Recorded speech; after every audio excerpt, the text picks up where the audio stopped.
Okay, I figured it out. So to make a subroutine or a loop or something like that, you do a semicolon, and then you can do go to main, page sum main. Um,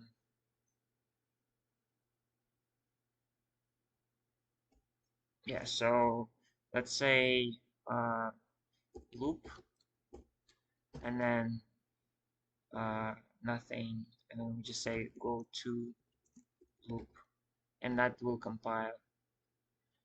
um, assemble assemble. Yep, that works. So yeah, so just need a semicolon, and then that makes it okay.